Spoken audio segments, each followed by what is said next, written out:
Hey everybody, Rachel here. So this is the first in my new series where I am inviting people onto my IG this time rather than going on to other people's. And we are going to be, myself and Melissa, who's coming on, are going to be talking about creativity and abundance. So let's thank you for showing up. Oh, I've got some crazy filters going on. Hello. I don't know. Oh, wait. Sorry. Good morning. Good morning. How are you? I'm well, thank you. How are you? On this beautiful day in Bali. It sure is. It's hot. Yes.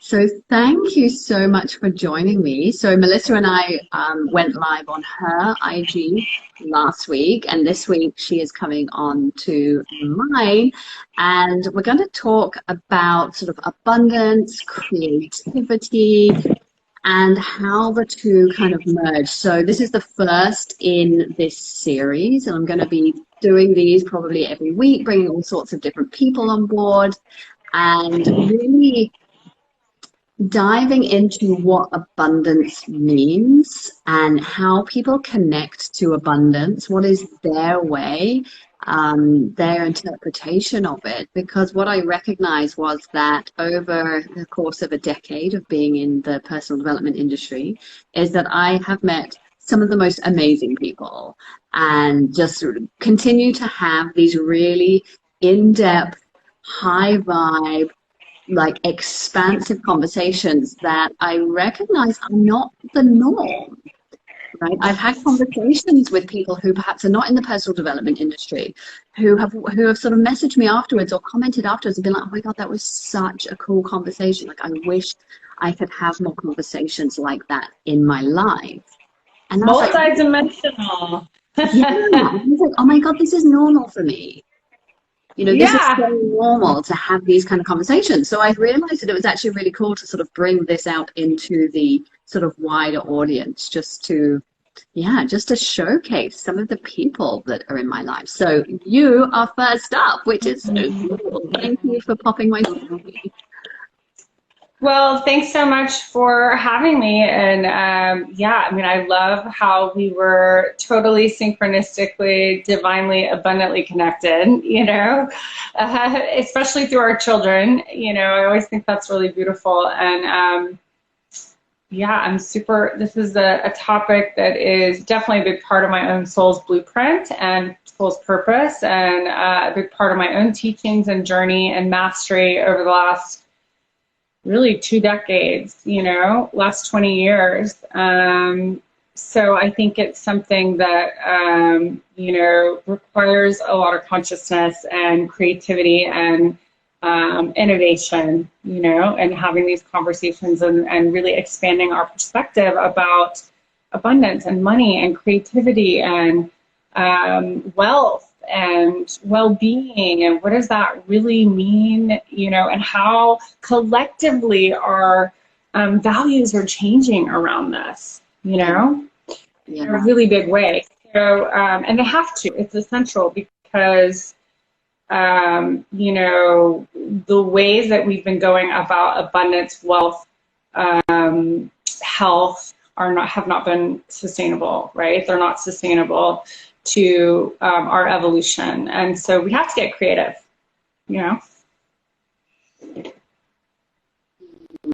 Beautiful. I think your Wi-Fi is a little jumpy.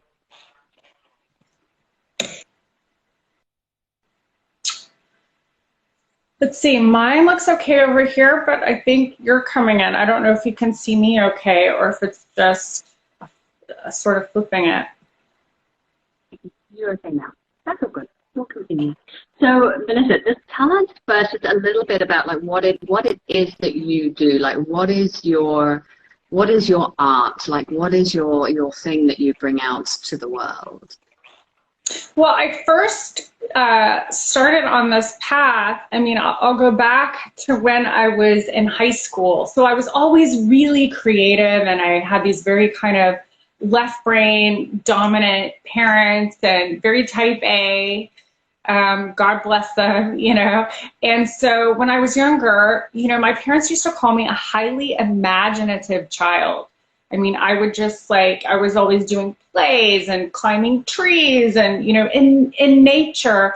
And I learned, you know, in my own conditioning as a young child, that was something that really, you know, was not as valued as some of my other gifts, let's just say. So I learned to repress it, right?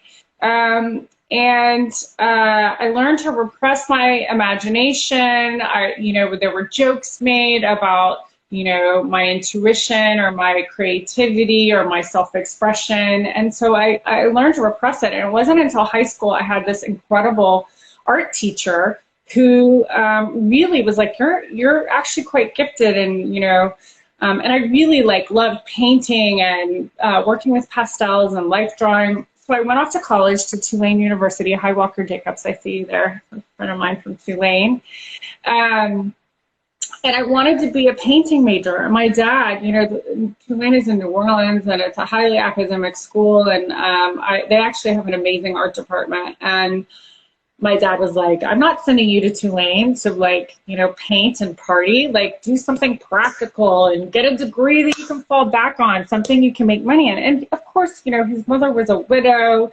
He saw her struggle. He wanted me to be prepared to be able to create my own income. So I was an English major instead. And I remember his rationale was like, everyone in business needs to know how to write. You know, of course, I studied like English lit and Shakespeare and poetry and all this really practical stuff, right? Which was actually quite a hard major.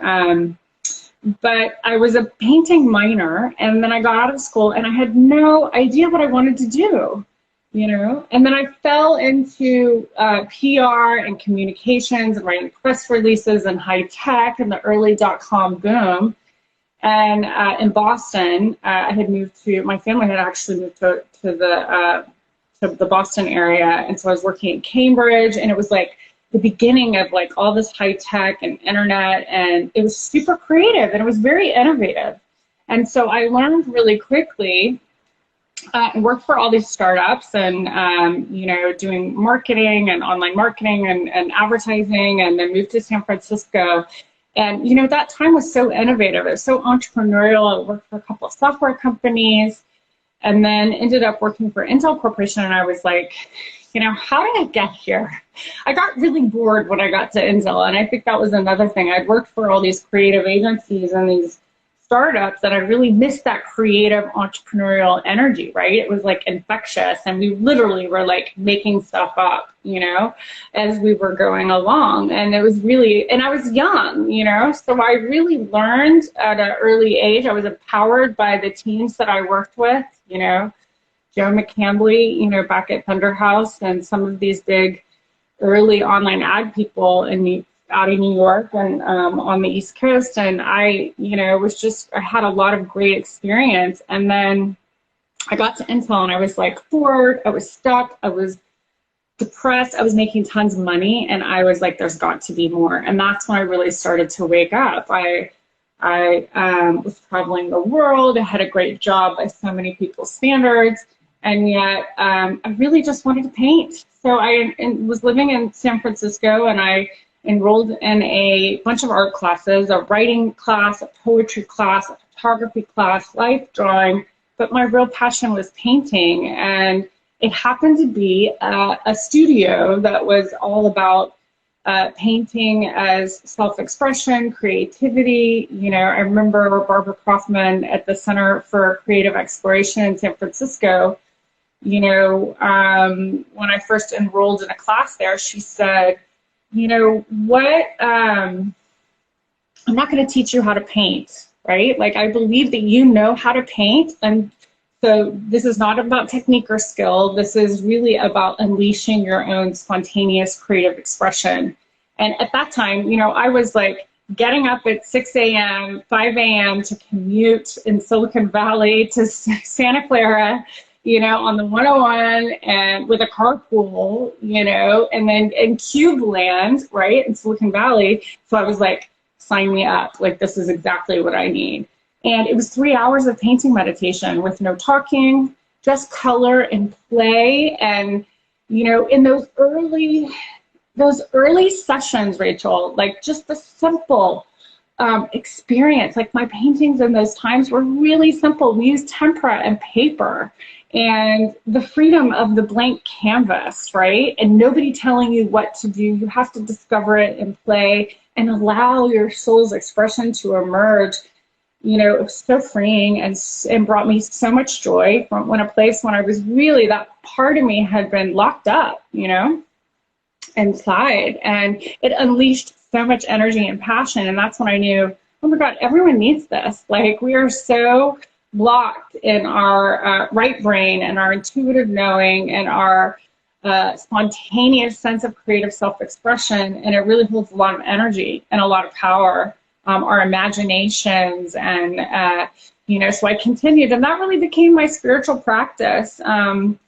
Intuitive painting for years. That was back in 1999, and then I left until a couple of years later, after traveling in Southeast Asia, and went back to graduate school and got my master's in transpersonal psychology with a focus on creative expression. And that, you know, I'll never forget it, because I left my high-powered, paying, you know, corporate job with Intel Corporation and consumer marketing, online consumer marketing, to get a master's degree in transpersonal psychology with a focus in creative expression. And I remember my family being like, "Are you crazy?" You know, this was in 2000 and I think 2001 or 2, and it was the beginning of the dot-com crash. So it was like, you know, not the time to leave a secure financial situation. So for me, I remember thinking and saying to my dad, like, I'm going to invest in this. I'm going to pay for this, and I'm going to do what it takes, which made me take responsibility, but also so excited. I had so much passion and joy, and I was like totally committed and devoted, you know. It had unleashed so much energy for me. So I was like, I'm going to invest in this, and I'm committed to this, and I can't wait, and I'm excited. And so that became my journey. But I remember saying to him, if I can make money doing what I don't love, right, which gave me a necessary skill set, so I don't, you know, I'm grateful for those experiences and those, you know, corporate experiences. But then I was like, I can figure out how to do it, right, with what I love. 100%. So that's when I started, like, I knew this was part of my calling. I had to master the money game. I had to master the abundance and creativity, and end the starving artist myth, and end the healer martyr myth also. So I developed a course called The Abundant Creative, and I launched it in 2011. and 2014, I redid it. So it's an online course. That's my only really kind of canned online course that really takes people through the money and geneogram, and how to use creativity to unlock your abundant nature and power, you know, and your potential, but also how to clear out those programs and really see, like, the conditioning and the limited beliefs, and that, you know, we're all, you know, it's something that is part of our own shamanic journey. I really believe that we're all the shamans of our lives. We all have that capacity within us, within our wholeness, within our universal wholeness. And it's ours to master that and to overcome it and to realize that in this lifetime, so that we can change the collective conditioning of what's possible.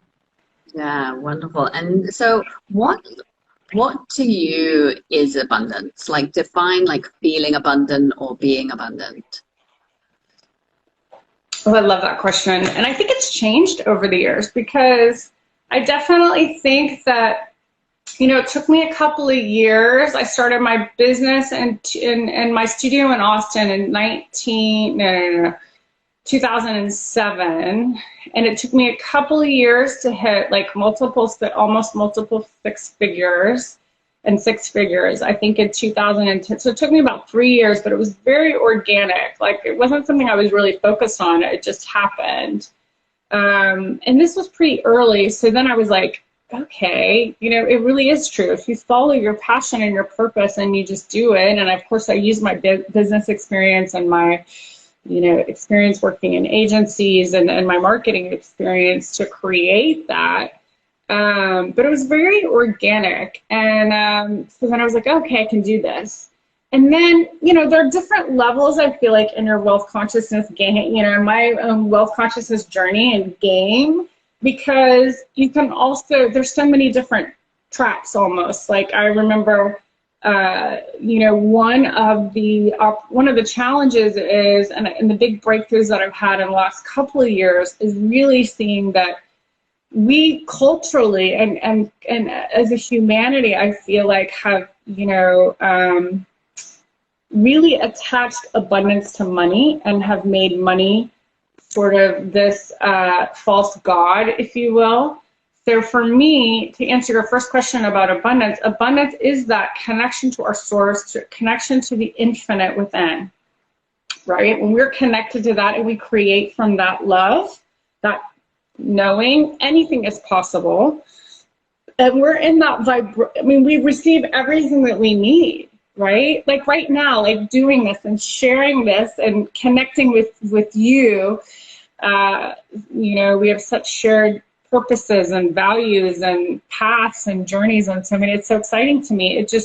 I feel anchored into that vibrational realization of abundance, right? Just energetically, the vibration of it. But the last couple of years, I've really been shown the sort of, so from my experience, so it's energy, right? Money is energy, yes. Abundance is energy, but money for me has been the masculine form of energy, right? The material, the masculine. The feminine form of abundance is relationships, right? It's imagination, it's vision, it's ideas, it's all the intangible aspects when we're talking about the feminine principle of abundance. So for me, I've really experienced and been guided and shown how the wholeness of the abundance story, right? In terms of wealth consciousness, that it's the right and the left brain. It's like, yes, money is important, absolutely. And if you're a creative and a healer, you have got to get over the fears around money, around asking for money, around the ask, around selling, especially if you have something really powerful that people need. Like I imagine if you're watching this, you do, right? It's like your judiciary duty to sell it, right? I really feel that right now. So we have to release and clear all the conditioning and all the shame. And a lot of my creative alchemy process that I've developed is like energy medicine, right? Using paint. So you're clearing on all the dimensions, you're releasing the emotional energy. So we're working with like Dr. Emoto's research and the vibration of color, and you are spontaneously clearing those emotions and releasing them, but not just releasing and clearing, you're evolving the original imprints, and you're doing it with paint and water, because water is a conduit, and then we can get into water and currency, and there's so many symbols and metaphors in that, but it's really powerful medicine. So to me, also, money is emotional because it's a current. So it's, and that's also on the feminine line. So it's really important to have both the balance of the right and the left brain, the feminine principle of abundance and the masculine working together, and integrated in a healthy balance, right? It's not just about money. It's about health and wellness. It's about relationships. It's about we're talking about new earth creations and 5D realization and anchoring in these 5D relationships. It's about equitable relationships. It's about integrity. It's about win-win instead of win-lose, That's beautiful. And so much of what you've said sort of resonates, just going back to your personal story. Like I was kind of similar. Like I came from a very, very sort of intellectual academic family, and Yeah. I was my Super I was smarties. reflecting on this the other day, and my sister she was labeled as the creative one, and I was labeled as the intellectual one. But interestingly, Right. I'm the one that ended up going to art school, and she's the one that ended up doing a PhD. And how so much of my desire to tap into my creativity was really squashed down. And that same thing, like coming from a very traditional British family, self-expression Mm-hmm. was not supported. Creative No. expression was not supported. And I had to fight to go to art school. Like, Yeah. fight and fight and fight, and my dad was trying to push me to some of the top universities, encouraging me to Yeah. study history of art. If I had to study Yeah. some kind of art subject, he was like, can you please just study history of art?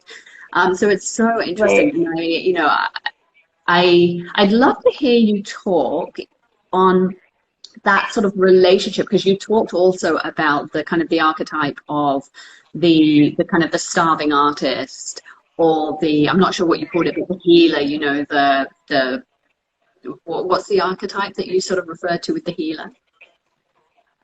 Oh, the Or, healer martyr myth. This is really right, big because yes. we're in a massive paradigm shift out of the third dimension into the fifth dimension. So there's no martyrdom. There's no, which is codependency. Mm, There's no martyrdom or codependency in the fifth dimension. So if you have the healer archetype, which I believe everyone does, some more developed than others, right? But we all have the ability to heal, because if you look at creative energy, healing energy, and sexual energy, it's all life force energy, right? It's the flow of like Abraham Hicks would say, it's the flow of well-being, it's the flow of source, it's the flow of source through you as the conduit of in the physical realm.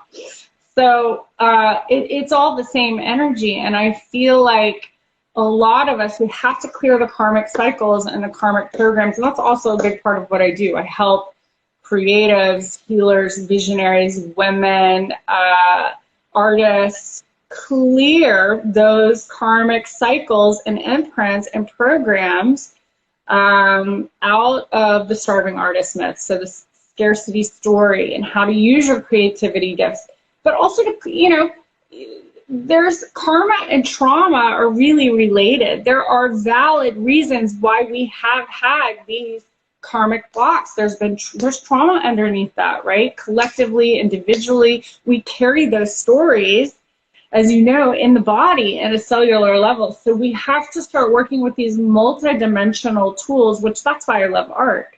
Using art for transformation, for self-expression, for wholeness, to I think it was Picasso who said, art clears the soul. It cleans the soul of the dust of everyday life. Like it does purify, because it's a way that we get to communicate. It is the language of the soul, is art. And painting in particular, because it accesses the emotions and the subconscious so quickly, and the inner child, like at the heart level, non-verbally, it will get to your subconscious program like that. And it also allows you to change them, which is super, and it's fun, and it's quantum. So it's really an untapped resource that when used with consciousness, and I think that's the key, when it's used consciously, with the intention of how powerful it actually is, and people are empowered to do, like I do energy work with people. Yes, my energy may activate something, but I empower my clients to do their own art, to do their own work. They are their own alchemists. They are their own artists. They are their own creative of their own reality. They clear their own energy through the painting, and then they release it and rewire it. So it's very empowering. Those old models of the healer martyr is like self-sacrificing, having people depend on you, and weird money cycles like that. Like, I'll give an example. I had a woman come to me last year who really wanted to get pregnant and was coming out of a abusive relationship and blah, blah, blah. And she was like, I've been going to my energy worker like 2 hours twice a week. And I was like, I can show you, how to do this yourself, how to master your own energy and give you the quantum tools and teach you how, to unlock this energy within yourself, because it's all related, and to clear these karmic imprints yourself, right? On every dimension. That's awesome. So you're not dependent on some energy healer who's you have to consistently go to for your source of, So what would you say, because obviously there's undoubtedly people watching this who are healers, therapists, coaches, they identify with that, and they may well be, realizing or have already realized that there is a martyrness to them. I mean, we could also call it kind of the people-pleasing thing, right? It's like, I've got to like go over and above. Like, what would you say to people if they have that sort of archetype still like in their system? What can they do? Like, what's like one or two really simple things that they can do to start to sort of shift that energy? I think the biggest thing is when we bring it back to ourselves and do our own work, when we empower ourselves, we can no longer perpetuate that karmic cycle, right? If we're really fulfilling our soul's purpose. So remembering that if you truly want to support someone else's empowerment, you want to teach them the tools, to free themselves, but they have to do the work. So I think that, I mean, I'll just tell you what I do. What I do, because that comes, I mean, you can do all the work. You're still it's so deeply ingrained. We still have to consciously, it's easier than it used to be, right? But it still comes up for me. And so I do creative alchemy, which is my medicine. If you go there's a free download. If you go to SoundCloud, you can just search Melissa D'Antonio Creative Alchemy, and you can access it there. And you can go on G2 and find lots of free videos of me taking, people through the process as well. But that's a good audio to try to kind of clear, because it is part of a scarcity story. It's part of the scarcity story to think that you have to sacrifice yourself, or that this is really the big one, and I feel this is a collective. We all have to come together to change this story, right, of the starving artist myth or the healer martyr myth, which means there is abundance for all. Everyone has the potential, right? And the scarcity martyr myth is saying that, it's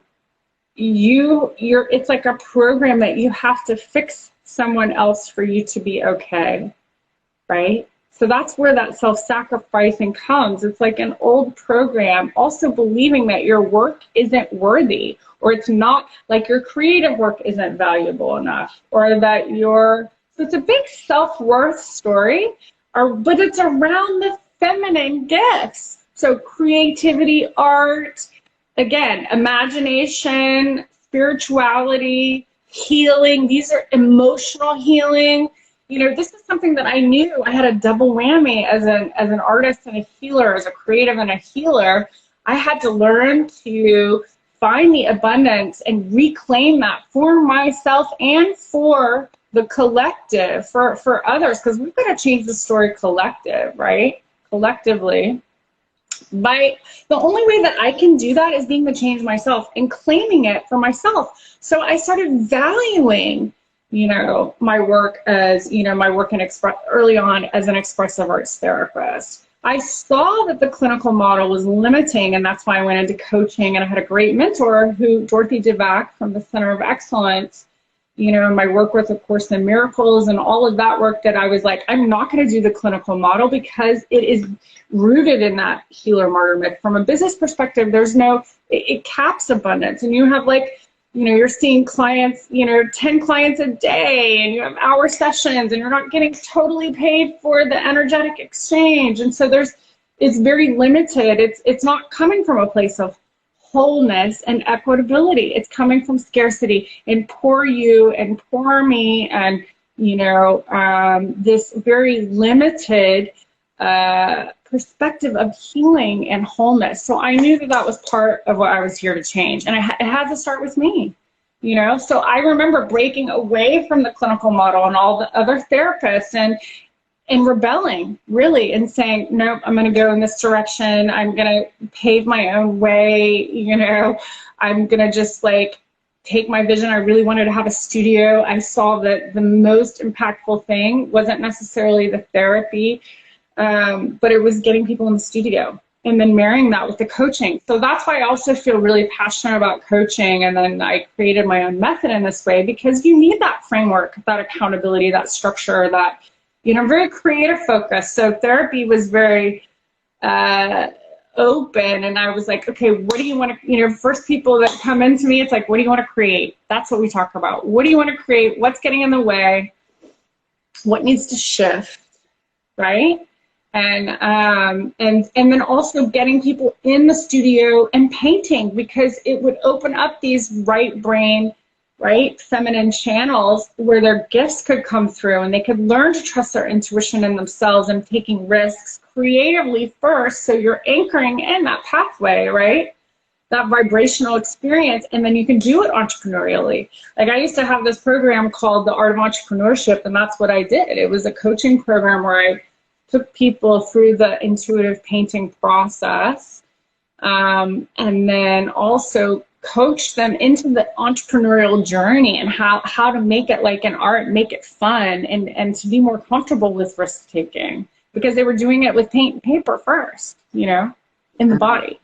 That's beautiful. And I feel it's so important. It's such an important message for people who are, you know, deeply in these like feminine sort of gifts of healing and of creativity, but we're existing in a very kind of masculine world, so it can be really hard to sort of bring them all together. And I just think that, you know, the piece of self-expression is a really big topic for me at the moment, and it's, you know, so I'm really loving like having these conversations with people around expression, around creativity, because there is just so much that we need to kind of tap into that to really recognize our own abundance and our own abundant nature and the abundance that's around us. Because I love this thing, and it's something that I teach to my clients, is that we don't attract abundance. Like abundance is already here, right? So if you're desperately trying to like attract things, like how do I raise my vibration to attract the things I want? It's already here. It's about tapping into it within yourself and recognizing it within yourself, because we all have it already. And I just, I'm feeling such a pull to go back to like my creative roots and like, we need to get into that creativity. So we get into the studio. It'd be fun to get in the studio and paint together for sure. Yeah, I mean, I think it's so important that we, you know, it's so experiential, you know, and raising our vibration to attract abundance. I mean, I think the other thing that's been really big for me is really integrating this balance of the masculine and the feminine aspects of abundance, because we have collectively been distorted, right? There's been a distortion in you can see it in the economy, you can see it in the culture, in the financial you know, system. I mean, obviously there's like a lot of corruption and, you know, blah, blah, blah.